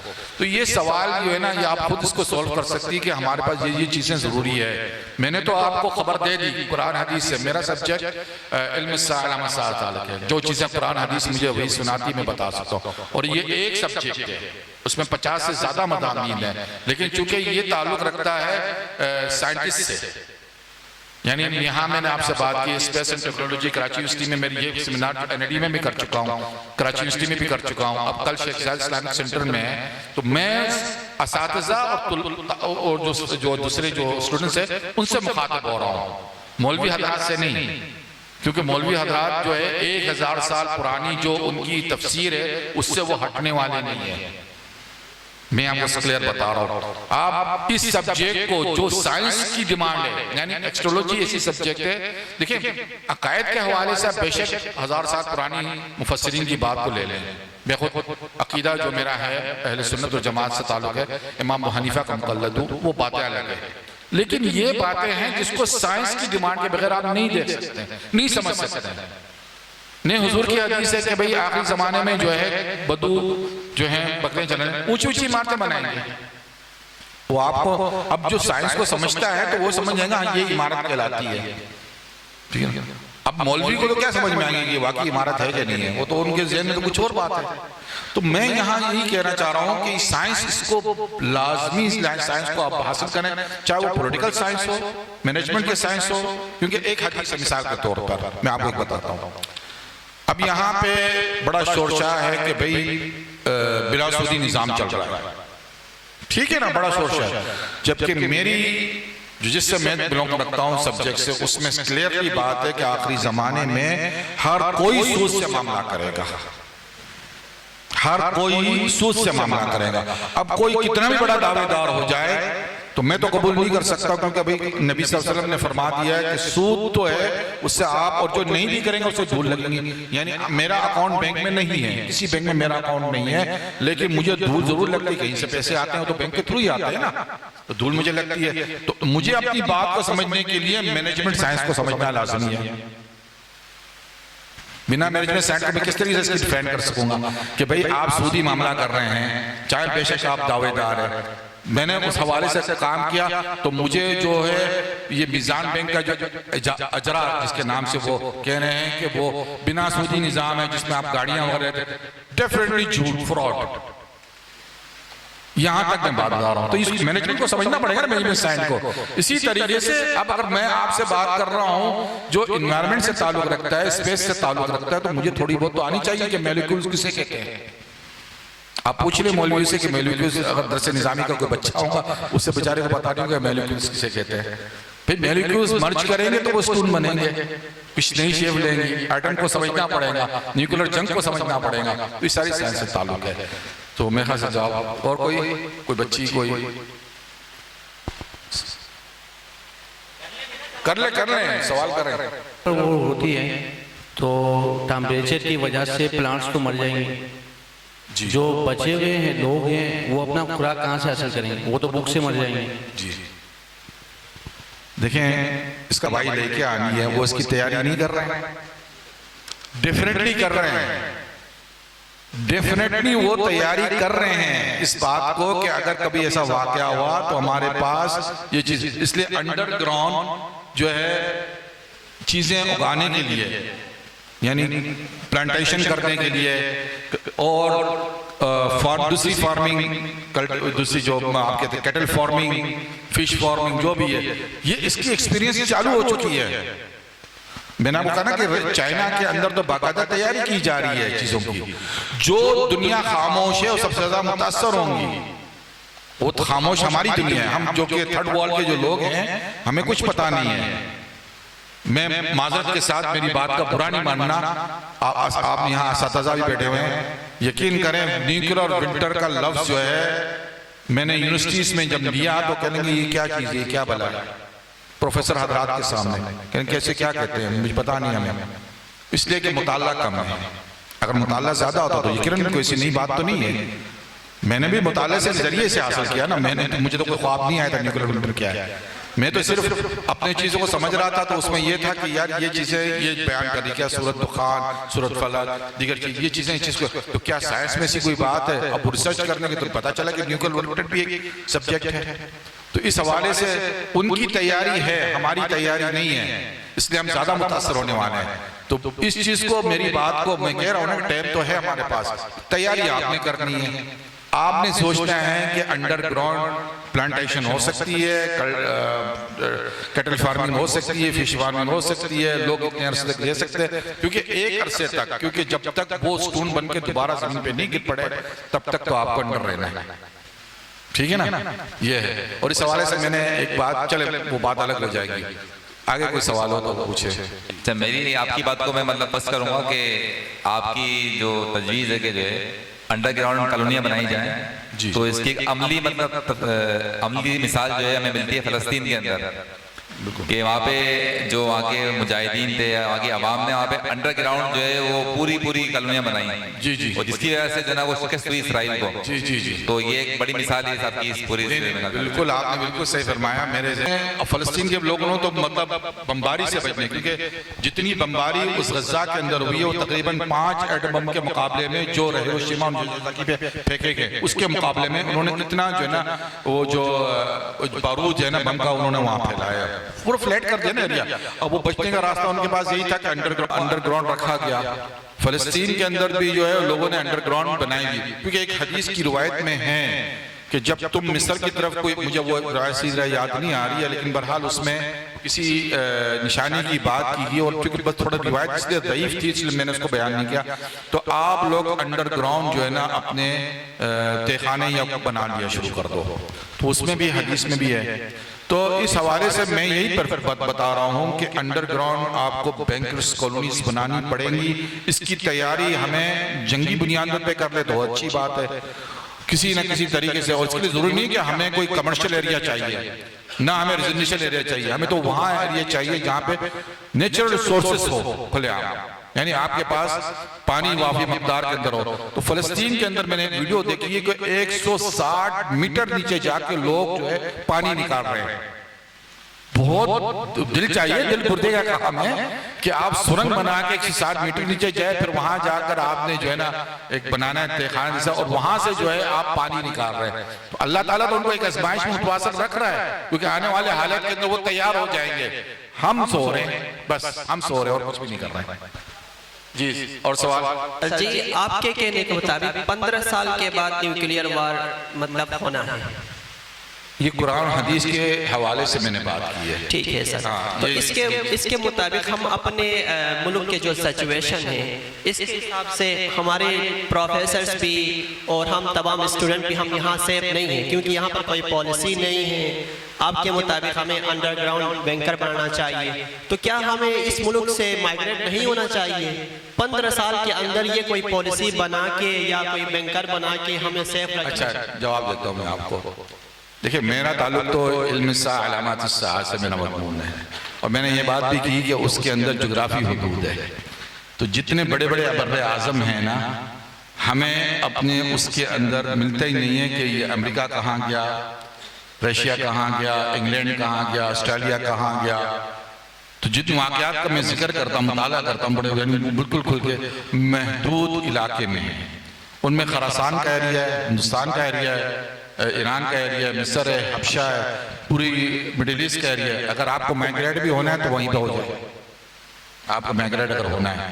دوسری چیز یہ ہے کہ آپ مت بھولیں، آپ اگر کوئی تیاری بھی کریں گے تو شاید آپ اپنے لیے نہ کر سکے، اپنی نسل کے لیے کر سکے، کوئی اپنے دوست کے لیے، اپنے احباب کے لیے کر سکے. اور ضروری نہیں کہ ہم میں سارے کوئی بچ جائے. میں جو بتا رہا ہوں کہ 15 سال کے بعد وہ قرآن حدیث کے حوالے سے بات کر رہا ہوں جو میں سمجھا ہوں. یہ نہیں، اس کو کہتے ہیں استنباط. یہ کوئی وحی نہیں ہے، توبہ نعوذ باللہ. دیکھیں وحی کا سلسلہ ختم ہو چکا ہے، اور نہ یہ علم اعداد ہے. علم اعداد بھی ایک علم ہے جس سے لوگ کاؤنٹنگ کرتے ہیں، نہ یہ کوئی سیاروں کی دنیا ہے کہ میں وہاں سے کوئی نقشہ دوں. اسے کہتے ہیں حدیث اور قرآن سے میں نے مفہوم کو نکال کر استنباط کرنا، یعنی اجتہاد کرنا کہ یہ چیزیں یہ ہم بتا رہی ہے. تو یہ استنباط ہے، اس کو استنباط سے زیادہ نہیں دیجئے گا. اب میں استنباط میں درست ہو سکتا ہوں، غلط بھی ہو سکتا ہوں، لیکن ان بیسٹ آف مائی نالج اتنے لوگوں کے سامنے اگر میں نے بات کی تو ظاہر سی بات ہے میں نے کوئی وہ تو نہیں چھوڑ دی خالی ایسی بات، ہوا چھوڑ دی بات میں نہیں. لازمی بات ہے کہ مجھے اپنی علم پہ اتنا بھروسہ ہے کہ ہاں میں نے یہ بات کی ہے اتنے، اور دلائل رکھتا ہوں علم و قرآن کے لحاظ سے میں دلائل رکھتا ہوں جو میرا بیسک چیز ہے. علاوہ سائنس بھی جو ہے مجھے سپورٹ کر رہی ہے، یعنی سائنس کے اندر یہ نیوکلیر ونٹر کا آنا ہی ہمارے لیے بہت بڑی خبر ہے، کیونکہ سائنس اعتراف کر رہی ہے. قرآن آپ کو وحی سنا رہا ہے. 1400 سال پہلے ایک بات کی قرآن نے خبر دے دی کہ آسمان پہ بادل آئیں گے، سموک آئیں گے، دھواں آئیں گا، مبین، یعنی بالکل ظاہر ہوگا. ویسی نہیں کہ چھپاؤ کو چونگا کہ آپ کو کوئی گمان ہوا ہے. اور پھر سائنس اس کو ایکنالج کر رہی ہے، تو پھر بات ہمارے پاس بات کوئی بچتی ہے. ہاں ہاں نئی تھیوری جو آپ کے سامنے پیش کی کہ آسمان سے پتھر کیسے بدلیں گے، یہ اس فقیر کی تھیوری ہے، لیکن یہ آپ بیان کر سکتے ہیں اپنی سبجیکٹ کے اندر، اس کو ریسرچ کے طور پہ لا سکتے ہیں. جی سر میری سوال ہے کہ جیسے آپ نے بول دیا کہ بنکر بنائے جائیں گے ایکس وائی زیڈ. دوسری بات یہ ہے کہ سر یہ جو بنکر بنتے ہیں، جیسے کہ ہمارے پاس کوئی لوہے سے ہم چیز بناتے ہیں، لکڑی سے بناتے ہیں، تو کنڈکشن ہوتے ہیں، ہیٹ اس سے وہ ٹرانسفر ہوتا ہے. تو یہ جو ریڈیشنز ہے جو اس سے ہیٹ ہوگا، کیا وہ اس لیے کے لحاظ سے ہمیں کیا کس چیز کے بناتے ہیں؟ کیونکہ آج کل تو کنکریٹ کی بلڈنگز ہوتی ہے، جیسے کہ ہم بنکرز بھی بناتے ہیں کنکریٹ کا یا مٹی کے اینٹ ہوگا. تو کیا ہے؟ دیکھیں امریکہ میں نئی نئی کمپنیز اس وقت، جو اگر آپ اس کو گوگل بھی کریں تو مل جائیں گے آپ کو جواب. نئی نئی کمپنیز جو ہے ابھی اس وقت رجسٹر ہو رہی ہے، اور جن کا کام پروفیشنل یہ ہے کہ انڈر گراؤنڈ بنکرز بناؤ، وہ یہ کمپنیاں کام کر رہی ہے. ٹھیک ہے، اب ہمارے پاس کوئی بلڈنگ بھی بنتی تو 10 سال 15 سال کا پروجیکٹ ہوتا ہے وہ. اگر یہی بات ذہن میں رکھ لیں، ایک سبجیکٹ کو اگر ہم ذہن میں رکھیں کہ surviving business, life surviving and business, ٹھیک ہے نا، اس کو ذہن میں رکھیں، اور اینڈ ایکسٹرولوجی، انڈر ایکسٹرولوجی، پھر آپ یہ سمجھ سکتے ہیں کہ ہمیں آنے والے مستقبل کے لیے کیا کرنا ہے. اور ظاہر سی بات ہے انڈر گراؤنڈ بنکرز جو ہے، ایک تو یہ ہوگا کہ آپ کو جہاں پہ نیچرل ریسورسز ہو، پانی کی وافر مقدار میں ہونا لازمی ہے، شرط یہ ہے، شرط اساسی یہی ہوگی. ٹھیک ہے، اس کے علاوہ وہاں کا انوائرمنٹ ایسا نہ ہو کہ بھئی آپ کو گھٹن محسوس ہو. ظاہر سی بات ہے یہ سبجیکٹ تو میرے خیال سے جیولوجیکل جو اساتذہ ہے وہ زیادہ آپ کو ایکسپلین کر سکیں گے. میں تو صرف جو چیز سمجھ سکتا ہوں بتا سکتا ہوں. تو جیولوجیکل جو ہمارے پاس اساتذہ ہیں ڈپارٹمنٹ میں، وہ ہمیں بتا سکتے ہیں کہ کہاں پہ پاکستان میں یہ لوکیشن زیادہ مناسب ہے. حدیث کے لحاظ سے جو بات آتی ہے، خراسان کا ایریا کہلاتا ہے، جو ہمارے اوپر ایریا ہے، جو پشاور یا مطلب جو صبح جو ہے اوپر کیپیکے سے لے کر بلوچستان کا سارا ایریا جو ہے، یہ اس زمانے میں خراسان کا ایریا کہلا سکتا ہے. اور یہاں پہ نیچرل انڈر گراؤنڈ پانی بہت ہے، مقدار میں آپ کو مل جائیں گی. تو یہ ایریا زیادہ مناسب ہے جہاں پہ آپ کو اگر ایک عرصے تک انڈر گراؤنڈ رہنا پڑے. بر انڈر گراؤنڈ بنکر جو ہے، یہ میری ایک تجویز ہے جس پہ عمل کرنا چاہیے اپنی سیفٹی کے لیے، اپنی نسلوں کو بچانے کے لیے. ورنہ سرفیس پہ جو ہے اگر ہم بچ بھی گئے تو ہمیں بہت مشکلات کا سامنا کرنا پڑے گا. یہ میرا کہنا مقصد ہے. تو ابھی کا سوال ہے اسی وقت آپ پوچھنا چاہ رہے بیٹا؟ جی پوچھیں. فائنینشلی اور پولیٹیکلی جو سچویشن ہے، اس میں ہمیں تو نہیں لگتا کہ ہم کراچی میں رہ کے ہم آگے بڑھ سکتے ہیں. تو اب جب ہم کراچی سے باہر جانے کا سوچتے ہیں تو ہم آبویسلی دوسری لینگویج بھی سیکھتے ہیں. ایک سوال تو یہ کہ یہاں پہ کوئی ہم آگے بڑھنا چاہتے ہیں تو ہمیں نہیں لگتا کہ ہم یہاں پہ کسی طرح سے ہم آگے بڑھ سکتے ہیں. ایک سوال تو یہ. دوسرا یہ ہے کہ جب ہم دوسری لینگویجز سیکھتے ہیں دوسری کنٹریز میں جانے کے لیے، تو ہمیں وہ جو 2 کروڑ کی جو آبادی ہے وہ کون سی زبان بولتے ہیں، اور ہمیں اور کون سی زبانیں سیکھنی چاہیے آگے؟ دیکھیں زبانیں سیکھنے میں بھی 10-15 سال لگ ہی جاتا ہے. ہاں ٹھیک ہے، نہیں 10-15 سال تو نہیں، مطلب اگر آپ باقی زبان سیکھنا چاہیں تو بہرحال سال 2 سال میں کوئی بھی زبان آپ سیکھ سکتی ہیں، پڑھ لکھ بھی سکتی ہیں. تو پریفر تو میں یہ کروں گا کہ عربک جو ہے وہ آپ لوگوں کو آنا چاہیے. ویسے بھی میرے جو کراچی کے 2 احباب ہیں ہمارے جو ہیں، ان کی اگر پیچھے سے دیکھے جائے بیک، جو ہجرت کر کے ہمارے احباب آئے ہیں یہاں پہ، یہ ایکچولی ان میں دیکھتا ہوں صدیقی، تمیمی، انصاری، عثمانی، فاروقی، یہ سارے کے سارے عرب نسل ہیں. تو ہونا تو یہ چاہیے کہ آپ اپنے اصل نسل کی طرف جائیں، جو آپ کی اپنی اجداد کی زبان تھی عربی، اس کو اپنائیں. اور اگر ہم عربی زبان کو اگر اپنا لیتے تو ہمارے یہاں جو ہے نا زبان لسانی تعصب بھی ختم ہو جاتا. کیونکہ ہمارے چونکہ ملک اسلام کے نام پہ بنا تھا نا، تو ہمیں اسلامی نام کے نام رکھنا چاہیے تھا کہ ہمیں عربی سیکھنی چاہیے یہاں پہ بیسک چیز. تو میں یہ پریفر ہی کروں گا کہ آپ سال 2 سال کے اندر سیکھ سکتی ہیں، عربی بھی سیکھ سکتی، پڑھنا لکھنا بھی سیکھتی، اسپوکن بھی آ جاتا ہے اگر آپ پریکٹس کر سکیں گے. ٹھیک ہے نا. اور جہاں تک پاکستان اور ہندوستان، دیکھیں نیوکلیر جنگ کے بعد کوئی نیشن اسٹیٹ بچے ہی نہیں. یہ باؤنڈری جو ہے نا یہ 1920 کے بعد آئی تھی. نیشن اسٹیٹ کا جو تصور تھا یہ بعد میں آیا تھا، پہلے نہیں تھا. تو یہ چیزیں دوبارہ سے بیک سائڈ میں جائیں گی. تو نیشن اسٹیٹ کا کوئی تعلق اس زمانے سے نہیں ہے. مسلمان ہے، کافر ہے، فلانے مذہب سے تعلق رکھتا ہے، اس کے علاوہ کوئی پہچان نہیں ہوگی. یہ بتا رہا ہوں میں آپ کو.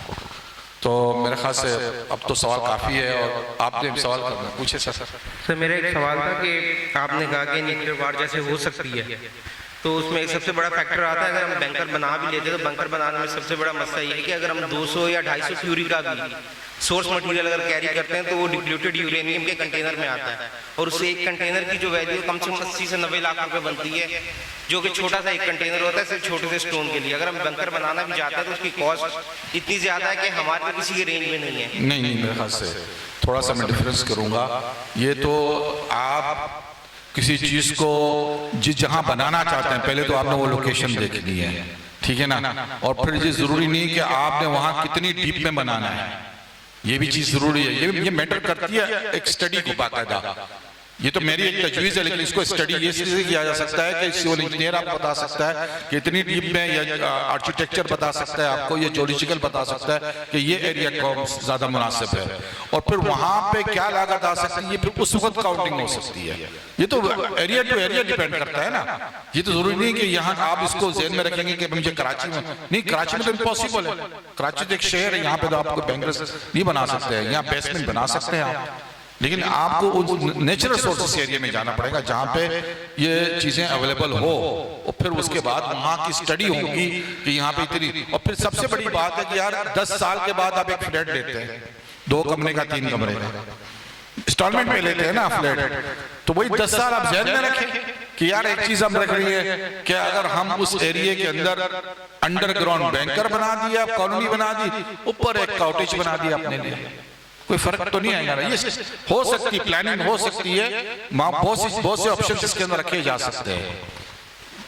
کافی میں سر ایک لاسٹ سوال ہے میرا. اچھا آپ نے سوال پوچھنا ہے، آپ پوچھیں ان کے بعد میں کیا تھا. اچھا لاسٹ سوال میرا یہ ہے کہ جیسے نیوکلیر وار ہو جاتی ہے، نیوکلیر ونٹر جیسے آپ نے کہا ہو جاتا ہے، تو اس کے بعد یہ کہ ایئر کنٹیمنیشن اور واٹر کنٹیمنیشن یہ چیزیں بہت زیادہ میٹر کرتی ہیں. کیا ہوا اور پانی جو ہے وہ کنٹیمنیٹ ہو جائے گا.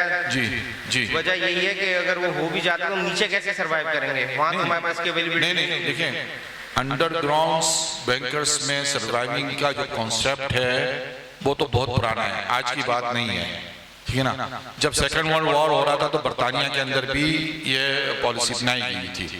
تو آکسیجن جو ہے اتنا تو مقدار میں ہوتا ہے میرے خیال سے کہ آپ یہ نہیں کہ آپ نے بالکل ہی بہت ہی اتنی نیچے چلے جانا ہے کہ جہاں بالکل ہی آپ آکسیجن نہ مل جائے، اس مقدار میں تو مل جائے گا. وہاں کی پانی کا تعلق ہے تو وہ تو میں پہلے کہہ چکا ہوں کہ انہی ایریا کو آپ نے لوکیٹ کرنا ہے جہاں نیچرل سورسز ہو، یعنی پانی موافر مقدار میں ہو، تاکہ آپ اگر رسے تک رہے تو آپ کو پانی موافر مقدار سے نیچے سے ہی آپ کو ملتا رہے. میں ان کا سوال دے لیں، پھر آپ آگے مقررین کو بھی خطاب کرنا ہے. یہ ڈاکٹر صاحبہ سے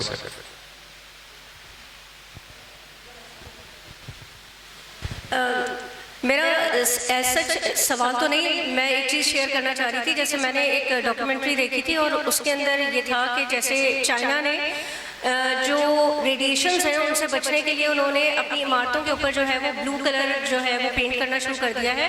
یا تو اس کو بلو پینٹ کر رہے تھے یا وہ اس کے اوپر کچھ مٹیریل تھا جو لگا رہے تھے. وہ ریڈیشن سے نہیں، جی وہ ریڈیشن سے نہیں، وہ میں نے بھی دیکھی ہے، ابھی لیٹسٹ بھی ہر ڈاکیومنٹری ہے، وہ پینٹ کروا رہے ہیں کوئی لیزرز وغیرہ کیا ہو. ریڈیشن دیکھیں، ریڈیشن تو آپ یہ نیوکلیر سائنٹسٹ بتا سکتے ہو، ایسی چیز تو نہیں ہے کوئی پینٹ وغیرہ اس کو بن کر نہیں اس کا سوال ہی نہیں پیدا ہو سکتا ہے. اس کا انہوں نے یہ بتایا تھا کہ جو بھیانک قسم کے ریڈیشنز ہیں جنہوں نے بہت ساری چیزوں کو جلا دیا، تو اس کے بعد انہوں نے ایکسپیریمنٹ بھی کیا تھا کہ وہ تمام علاقے یا وہ تمام چیزیں جل کے خاکستر ہو گئی تھیں، لیکن صرف وہ چیزیں باقی رہیں جو بلو کے کلر میں. لیکن وہ ریڈیشن نہیں تھا، مجھے یہاں تک یقین. ریڈیشن تو سوال ہی نہیں پیدا ہو سکتا ہے کہ آپ جو آپ چرنوبل 1980 میں ایک واقعہ ہوا ہے چرنوبل میں، آپ کو یاد ہے؟ آپ کی تو بچوں کو تو پتا نہیں ہے. ایک رشیا کے اندر ایک علاقہ ہے جس کو چرنوبل کہتے ہیں، وہاں کی ریئیکٹر تھا جو بلاسٹ ہو گیا تھا، خود بہت بلاسٹ ہو گیا تھا، اور اس میں سے جو ان کی جو ہاٹ واٹر ہے وہ نکل آیا تھا. اس کی ریڈیشن آج تک جو ہے نا اس ایریے میں ہے. اچھا جاپان پہ جو ہیروشیما پہ بم گرایا گیا تھا، اس کی مٹیوں کو اکٹھا کرے کے لے گئے تو اس میں آج تک ریڈیشن ہے. تو ریڈیشن تو ایک ایسی چیز ہے کہ جس کو آپ یہ کہیں گے پینٹ وغیرہ یہ نامعقول سی بات ہے. اب وہ کوئی ویڈیو بنا کے اس طریقے سے ڈال دے سوشل میڈیا میں، سچ جھوٹ بہت بولا جاتا ہے. تو میرے خیال سے آپ کو فزکس یا نیوکلیئر فزکس سے استاد بتا دیں گے کہ یہ معقول نہیں کہ ریڈیشن جو ہے اس کو ایک کلر روک سکے. سوال ہی نہیں پیدا ہو سکتا ہے. وہ میرے خیال سے کوئی لیزر طریقے سے کہ آگ لگانے کی کوئی ایکسپیرمنٹ ہو رہی تھی کہ امریکہ میں جو ابھی حال ہی لاس اینجلس میں آگ لگی ہے اس کے متعلق مختلف تھیوریز ہے. تھیوری یہ بھی ہے کہ 1930 کے اندر جو ان کی اولمپک ہو رہا ہے اس کے لیے دوبارہ سے انہوں نے ریسٹرکچرنگ کر دی ہے اور لوگوں کو دوبارہ سے جو ہے نا پھر فائنینس کریں گے. نئے نئے بینک کھل گئے ہیں فائنینس کے لیے. تو یہ سارے ان کے کہنے گے یہ جان بوجھ کے 3 وقت یعنی 3 جگہوں پہ ایک ہی وقت میں آگ لگ رہی ہے. یہ کیسی بات ہے؟ پھر وہ آگ جو آسمان سے آ رہی ہے لوگ دکھا رہے ہیں تو کہنے ہیں یہ کوئی لیزر بین ہے کوئی اس طریقے سے کہ جو آگ اوپر سے پھینک رہی ہے. تو یہ جہاں تک ریڈیشن کا تعلق ہے یہ تو ایک بڑی چیز ہے میرے خیال سے. وہ اتنی آسانی سے کوئی چیز نہیں اس کو ختم کر سکتی. وہ تو عرصے تک رہ سکتی ہے، صدیوں تک رہ سکتی ہے بلکہ. ٹھیک ہے نا؟ تو میرے خیال سے ڈاکٹر صاحب دیگر افراد کو بھی لے لیں. سوری معذرت چاہتے ہیں وہ بس ہمیں آپ سے یہ پوچھنا تھا جیسے ابھی آپ نے یہ بتایا کہ ٹائم 15 ایئرس کا ہے. اس کی ہم اگر کیلکولیشن کریں جیسے ڈومسڈے ایک واچ ہے جو ایوری ایئر سائنٹسٹ جو ہے اس کا ٹائم کم یا زیادہ کرتے ہیں. ایک گھڑی بنی ہے ججمنٹ ڈے اس کے ابھی انہوں نے ریسنٹلی اس گھڑی کا 1 منٹ سے کم ٹائم کر دیا ہے. ٹھیک ہے. تو اور سیکنڈلی یہ بات جیسے ابھی نیوم سٹی بن رہا ہے سعودی عرب میں اس کو ہم کوریلیٹ کر سکتے ہیں دجالیت کے دور سے جو ہمیں فیل ہوتا ہے کہ جو سعودیہ تباہ ہوگا وہ نیوم سٹی ہی اس کو لے کے ڈوبے گا. نہیں دیکھیں جہاں تک یہ تعلق ہے دیگر علامتوں کا تعلق ہے جس میں نیون سٹی نبی صلی اللہ علیہ وسلم نے ایک آیت ہے سورۃ انبیاء کی اللہ تعالیٰ نے اس میں فرماتے ہیں کہ اس شہر پہ حرام ہے کہ وہ دوبارہ لوٹ کے آئے جسے ہم نے برباد کر دیا تباہ کر دیا یہاں تک کہ یاجوج ماجوج کھول دی جائے. اب اس کی تفسیر یہ ہوگی کہ جب یاجوج ماجوج کھولنے کا وقت آئے گا تو وہ شہر جسے اللہ تعالیٰ نے ہزاروں سال پہلے ٹھیک ہے نا تباہ کر دیا تھا وہ دوبارہ سے آباد نہیں ہوں گے. اگر وہ آباد ہونا شروع ہوئے تو اس کا مطلب یاجوج ماجوج کھولنے کا وقت آ گیا. اسی طریقے سے ہم دیکھتے ہیں اولا ایک مقام ہے سعودیہ میں جو اب ٹورسٹ ایریا بن گیا جہاں پہ حضور صلی اللہ علیہ وسلم ایک مرتبہ صحابہ سے گزر رہے تھے کہ لیکن یہاں مت رکنا یہاں عذاب آیا ہے تو وہاں شرن رکنے کا منع تھا. آج وہ جو ہے وہ ٹورسٹ ایریا بن گیا یعنی آباد ہو رہا ہے ایریا تو گویا یاجوج ماجوج کھلنے کا وقت آ گیا ہے. تو یہ جو آپ نے جو سوال کیا نا کہ وہ ایک منٹ ہمیں اس سے کوئی تعلق نہیں ہے. یہ کیلکولیشن حدیث اور قرآن سے ہے. یہ کوئی کسی کی خواب و خیال سے نہیں ہے. یہ ایک کیلکولیشن نہیں ہے. اس میں کئی علامتیں دیکھنی پڑتی ہے کئی چیزوں کو دیکھنا پڑ رہا ہے. اور یہ تو میں نے صرف چونکہ نیوکلیئر ونٹر جو ہے سائنس سے تعلق رکھ رہا تھا تو میں نے اسے بیان کر دیا. اگر کبھی جیو پولیٹیکل کے حوالے سے بات کرنی پڑی تو پھر میں دیگر علامتوں کو ذکر کروں گا وہ پھر الگ باتیں ہوں گی. تو اس حوالے سے میں نے یہ اس سے جو گھڑی کا تعلق ہے اس کو آپ رہنے دیں حدیث و قرآن تک رہے. جی حضرت بے خاص کافی ہے بے خاص سے. فاروق صاحب نے جو گفتگو کی یہ خاصی آپ نے غور کیا بہت ویلڈ کر رہی ہے اور یہ دور میں ہم داخل ہو چکے ہیں. اس میں قرآن کی بہت ساری آیات بھی ہیں جو اگر ہم غور سے پڑھیں تو یہ شاہد ہیں جس میں ایک آیت ہے سورہ انبیاء ہے جس میں پہلی آیت ہے اقترب للناس حسابهم وهم في غفلة معرضون. لوگوں کے حساب کتاب کا وقت قریب آ گیا اور لوگ غفلت میں پڑے ہوئے ہیں. یہ 1400 سال پہلے یہ آیت اتری. اللہ تعالیٰ نے کہا لوگ غفلت میں ہیں اور ابھی بھی ہم دیکھ رہے ہیں کہ غفلت میں ہیں لوگ. حالانکہ ہم اس دور میں بھرپور داخل ہو چکے ہیں اور اس میں اب زیادہ ٹائم نہیں ہے. یعنی ہم بالکل یہ کہہ سکتے ہیں میں نے تو اپنے بچوں کو گھر پہ کہہ دیا نواسوں کو پوتوں کو کہ اب تمہارا ٹائم زیادہ نہیں ہے. اور کوئی اگر آپ غور کریں تو بہت سی باتیں میں یہاں کر بھی نہیں سکتا ہوں جو یہ باتیں ہیں. اس پہ میں نے ایک بات سنی تھی مفتی رفیع عثمانی صاحب کا ان ٹاپکس پہ بات کی تھی اور بہت بڑے وہ مفتی شفیع صاحب کے صاحبزادے تھے بڑے انتقال ہو گیا. انہوں نے یہ بات کہی تھی کہ آپ صلی اللہ علیہ وسلم نے بھی اس کی دعا نہیں کی کہ یا اللہ میری امت پہ یہ وقت نہ لائے، کیونکہ یہ اللہ تعالیٰ کے پروگرام کا اور مشیت کا حصہ ہے یہ، اور یہ ہونا ہے۔ لہٰذا آپ صلی اللہ علیہ وسلم نے صرف یہ بتایا کہ قُوْ أَنفُسَكُمْ وَأَهْلِيكُمْ نَارًا، یہ مانگا کرو کہ اللہ ہمیں اور ہماری آل کو ان تمام فتنوں سے، حوادث سے محفوظ فرما، کیونکہ یہ حالات آنے ہیں۔ تو بڑی وضاحت کے ساتھ انہوں نے بات کی۔ دوسری آیت ہے سورہ قمر، اقتربت الساعۃ وانشق القمر، چاند دو ٹکڑے ہو گیا اور قیامت قریب آ گئی اور چاند دو ٹکڑے ہو گیا۔ کیا مطلب؟ اب آپ اگر دیکھیں اس میں علامات کو علماء نے 3 کیٹیگریز میں ڈیوائیڈ کیا ہے۔ ایک ہے پہلی جو علامات بعیدہ، دوسری ہیں جو وسطیٰ کہلاتی ہیں سیکنڈ فیز، اور یہ جو بیان کر رہے ہیں یہ بالکل تھرڈ فیز ہے، اور اس کی بالکل آخری قیامت کے قریب کی علامات ہیں جو 10 ہیں، بالکل بڑی بڑی۔ اور آپ صلی اللہ علیہ وسلم کا نزول کرنا، دنیا میں آنا، بعثت بھی قیامت کی نشانیوں میں سے ایک ہے کہ اب آپ کے بعد کوئی نبی نہیں آنے والا ہے، لہٰذا اب آپ کے بعد قیامت ہے۔ اور جو انہوں نے، میں نے ان کو کافی عرصے اسٹڈی کیا ہے، ان کے لیکچرز میں نیوز پہ سنتا رہا ہوں، اور اس کا مطالعہ میرا بھی تقریباً، کیونکہ یہ شارجہ میں، ان کا ذرا میں انٹروڈکشن کرا دیتا ہوں۔ ان کی پیدائش شارجہ کی ہے، ان کے والد صاحب وہاں رہتے تھے اور ان کی تعلیم وہیں شارجہ کی ہے۔ شارجہ میں انہوں نے، آپ سمجھ سکتے ہیں جہاں پیدائش ہوتی ہے تو وہ زبان ان کی مادری زبان کی طرح سے ہوتی ہے، تو قرآن حدیث کا جو ان کا مطالعہ ہے وہ سمجھ لیں کہ ایک مادری زبان کی طرح سے سمجھنے میں آسانی۔ اب چونکہ میری عربی کی اتنی زیادہ وہ نہیں ہے تو میں نے دوسروں کی کتابیں جو ہے اسٹڈی کی ہوئی تھیں، تو میں نے جب ان کو سنا تو میری جو کیلکولیشن تھی اور ان کی جو کیلکولیشن ہے، ڈاکٹر اسرار احمد کو بھی میں نے سنا، ان کی زیادہ پریسائز ہے،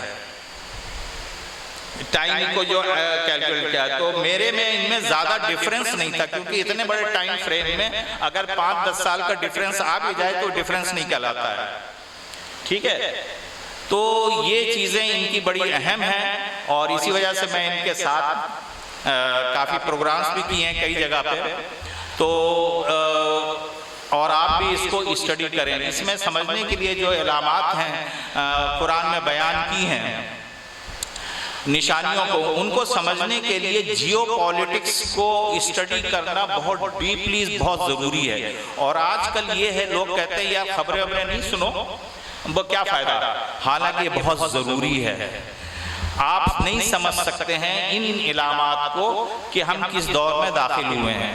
بہرحال اب آپ، میں اس میں ایک نقطے کی طرف آ رہا ہوں، میری بہت سے لوگوں سے بہت ساری باتیں ہوئی، میرے چھوٹے بھائی صاحب جو اس وقت کینیڈا میں ہیں، میری روزانہ تقریباً اس پہ بات ہوتی ہے، تو وہ یہ کہتے ہیں کہ یہ جو عذاب اللہ کی طرف سے آئے گا، انسانوں کی طرف سے نہیں ہے۔ حالانکہ یہ آیت فرتقب یوم تاتی، سورہ دخان کی آیت نمبر 10 اور 11 ہے، فرتقب یوم تاتی السماء بدخان مبین یغشی الناس، جو لوگوں کو گھیر لے گا، ھذا عذاب علیم، یہ دردناک عذاب ہے۔ تو یہ اس پہ متن پہ غور کریں کہ اللہ کہہ رہے ہیں ھذا، یہ ہے دردناک عذاب، یہ نہیں کہا میں عذاب دوں گا۔ کیوں؟ اس کے بہت سارے دلائل موجود ہیں۔ دلائل کیا ہے؟ آپ صلی اللہ علیہ وسلم نے سب سے بڑی دلیل یہی کہ آپ صلی اللہ علیہ وسلم نے دعا کی، یا اللہ میری امت پہ کوئی ایسا عذاب نہیں بھیجا جو ان کو ہلاک کر دے۔ اللہ نے دعا قبول کی۔ اگر ہم یہ ایکسپٹ کرتے ہیں کہ اللہ کی طرف سے آئے گا تو یہ لازم آتا نعوذ باللہ کہ آپ صلی اللہ علیہ وسلم کی دعا کو اللہ نے رد کر دیا، جو کہ ایسا ہو نہیں سکتا۔ انسان خود اپنا قاتل ہے، انسان کا قاتل کوئی نہیں۔ یہ ایک شعر ہے، دوسرا مصرع میں پڑھ رہا ہوں، بسمل پہ تقاضے لاکھوں ہیں، آئین بسمل کوئی نہیں، انسان خود اپنا قاتل ہے، انسان کا قاتل کوئی نہیں۔ تو یہ ماضی میں جن قوموں پر اللہ نے عذاب دیا، کیونکہ قیامت نہیں آنی تھی، اب ٹائم پیریڈ ابھی چلنا تھا، تو اللہ نے صفحہ ہستی سے مٹا دیا۔ ان میں سے چند لوگ، اگر آپ قوم لوط کا واقعہ لیں، قوم عاد کے واقعات کو لیں، صالح علیہ السلام کی قوم کے لیں، قوم سمود کا واقعہ لیں، جس کا بھی اولا کا جہاں ذکر کیا انہوں نے، یہ وہی علاقہ ہے۔ مدین کا علاقہ. وَإِلَىٰ مَدْيَنَ أَخَاهُمْ شُعَيْبًا، قرآن کہتا ہے وَإِلَىٰ مَدْيَنَ أَخَاهُمْ شُعَيْبًا قَالَ يَا قَوْمِ اعْبُدُوا اللَّهَ مَا لَكُم مِّنْ إِلَٰهٍ غَيْرُهُ. ہم نے مدین کی طرف شعیب علیہ السلام کو اپنا نمائندہ، انہی میں سے ان کا قومی بھائی اپنا نمائندہ بنا کے بھیجا. انہوں نے کہا ایک اللہ کی عبادت کرو. تو قوم تباہ اس وقت ہوئی جب انہوں نے اللہ کی نافرمانی کی. سب سے بڑی نافرمانی تو اللہ کے ساتھ کسی کو شامل کیا. اور اللہ کی شامل کرنے کے اندر جو ہے کیا چیز ہوتی ہے؟ یا اللہ بندوں میں سے کسی کو اللہ کے مقام پہ کھڑا کر دیا جائے، یا اللہ کے مقام سے کسی کو نیچے لا کے بندوں کی صف میں شامل کر دیا جائے. سورہ لقمان میں جب لقمان علیہ السلام نے اپنے بیٹے کو نصیحت کی، قالا یا بنی، نہیں کہ اے میرے بیٹے شرک نہ کرنا، ان الشرک لظلم عظیم. تو شرک انہوں نے کہا یہ سب سے بڑا ظلم ہے، یہ شرک نہیں کرنا. تو شرک کی جو گہرائی ہے یہ سب سے بڑی ہے. اگر اب میں کچھ تھوڑی سی اسی پہ بات ختم کروں گا، ٹائم کافی ہو گیا. کچھ چیزیں بڑی بیسک ہوتی ہیں. ہمارا سب کا خالق کون ہے پیدا کرنے والا؟ ایک اللہ ہے. کون ہے؟ اگر ہم اس کو ٹھکرا دیں تو یہ حقیقت سے انکار ہوگا. اور شرک کو لقمان علیہ السلام نے ظلم کیا. ان الشرک لظلم عظیم. ظلم کی ڈیفینیشن ہے وَضْعُ فِي شَيْءٍ غَيْرِ مَحَلِّهِ، کسی چیز کو اپنے اصل مقام سے ہٹا دینا ظلم کہلاتا ہے. اس کی مثال یہ ہے، ایک تولیہ ہے، اس کا کام ہے بدن کو صاف کرنا، منہ کو پوچھنا. اگر آپ اس سے جو ہے اپنے جوتے صاف کرنے لگیں یہ کہلائے گا ظلم. تو یہ چھوٹا سا ظلم ہو گیا. لیکن کائنات کا سب سے بڑا ظلم کیا ہے؟ اللہ کے ساتھ کسی کو ملایا جائے. دوسرا بڑا ظلم. اب یہ بڑے اہم ٹاپک کو میں لا رہا ہوں، یہ آپ نے اور کہیں نہیں سنا ہوگا کسی سے شاید. میرا باپ ایک ہے، میرا باپ ایک ہے، لہذا اب اللہ نے کہا کہ مرد جو ہے کئی شادیاں کر سکتا ہے اور نکاح عورت نہیں کر سکتی. یہ بڑا اہم ٹاپک کو میں اس لیے لے آیا ہوں کہ یہ سمجھنے کا ہے. کیوں؟ تمام میڈیکل سائنس اس بات پہ ایڈمٹ کرتی ہے کہ جو بچہ پیدا ہوتا، نطفہ کا حمل قرار پاتا، وہ ایک مرد سے ہوتا ہے، دو نہیں ہو سکتے. آج کے دور میں ڈی این اے ٹیسٹ ہو جاتا. آج سے 50 سال پہلے بھی 100 سال پہلے بھی یہ نہیں ہوتا تھا. تو یہ ڈیفائن کیسے ہوگا کہ میرا باپ کون ہے؟ کسی بچے کو یہ نہیں پتا کہ میرا باپ کون ہے. یہ بھی ظلم ہے. اللہ نے زنا کو حرام قرار دے دیا. نمبر 3 آئیے، میں محنت کرتا ہوں، یہ میرا مال ہے. میرا مال کوئی اور کھا جائے، محنت نہ کروں، یہ بھی ظلم ہے. تو ظلم جو ہے کی شکل کیا ہوگی؟ سودی معاشی نظام، ربا کو حرام قرار دے دیا، بے کو حلال قرار دے دیا. اب اگر آپ اس تمام سنیریوں پر نیوکلیئر ونٹر پہ غور کریں، اب میں پوائنٹ اس طرف لا رہا ہوں، اس کا خلاصہ سمرائز، کہ نیوکلیئر ونٹر جب آئے گا تو یہ دجالی معاشی نظام کولیپس ہو جائے گا 100% قدرتی طور پہ انہی کے ہاتھوں سے.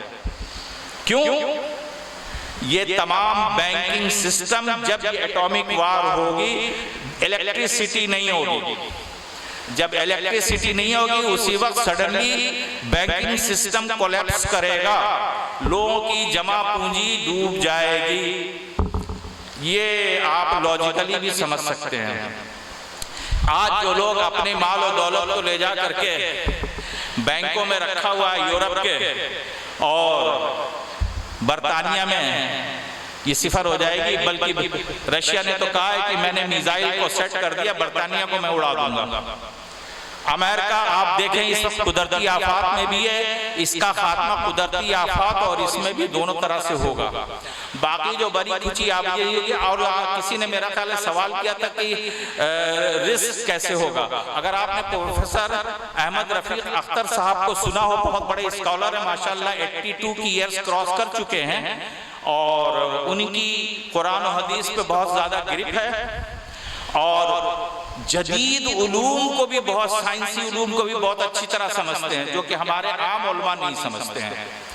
تو وہ یہ کہتے ہیں کہ جب یہ آئے گا، اسی جنگ کی وہ بھی بات کر رہے ہیں، لیکن ان کا انداز ذرا دوسرا ہے، تو رزق بند ہو جائے گا، یعنی جب یہ نیوکلیئر ونٹر آئے گا فصل نہیں ہوگی، مائنس ٹمپریچر میں ٹھنڈے علاقے میں آپ دیکھتے ہیں جب سردیوں کا شمالی علاقوں میں جب موسم آتا ہے درخت خشک ہو جاتے ہیں، فصل نہیں ہوتی، وہاں کے جو رہائشی ہیں وہ ان 6 مہینوں کا راشن جمع کر کے رکھتے ہیں اپنے جانوروں کے لیے بھی اور ان کے لیے بھی۔ تو اصل میں ہم جو قرآن کو پڑھتے ہیں وہ سرسری پڑھتے ہیں، غور نہیں کرتے، ورنہ قرآن ہمیں لمحہ بلمحہ بتا رہا ہے بہت ساری باتیں۔ میرا خیال ہے کہ اب اسی پر میں اختتام کرتا ہوں کہ نیوکلیئر ونٹر جو کن کن چیزوں کو ختم کرے گا۔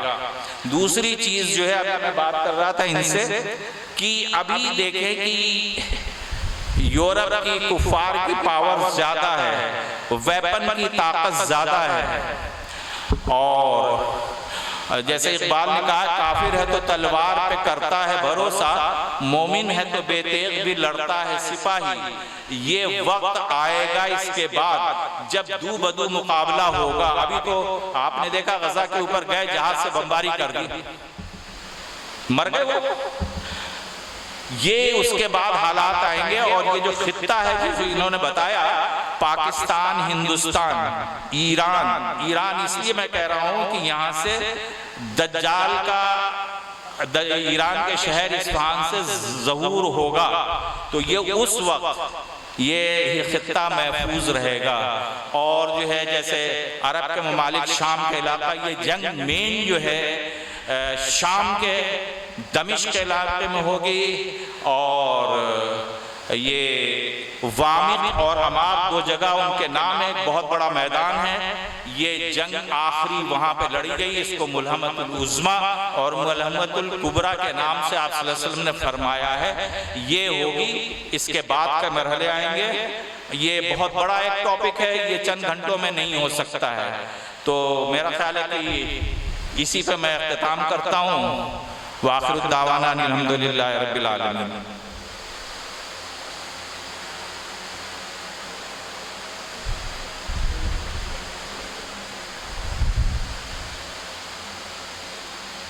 اب میں فہیم کا کلمات کروں گا کہ اس ذمہ دار کے احترامی کلمات ادا کر۔ السلام علیکم۔ یہ مرشد رضا صاحب نے بہت ہی اہم ٹاپک پہ یہ پروگرام رکھے ہیں، اس پہ ہم انشاءاللہ کوشش کریں گے کہ رجسٹرار صاحبہ سے بات کر کے یہ سیریز آف پروگرام ہم رکھیں، اور اس میں ارضیات، جغرافیہ، ماحولیاتی سائنس اور جو بھی انٹرنیشنل ریلیشنز، ان کے تمام بچوں کو انگیج کریں نا، تو پھر اس پہ ہم سیشنز رکھیں گے انشاءاللہ۔ مرشد رضا صاحب کی کوششیں، کاوشیں لائق تحسین ہیں، اور جو ہمارے مہمان تشریف لائے ہیں ان کا انتہائی مشکور ہوں، اور آپ کا بھی بہت شکریہ، حق نواز عباسی صاحب کا بہت شکریہ، جزاک اللہ۔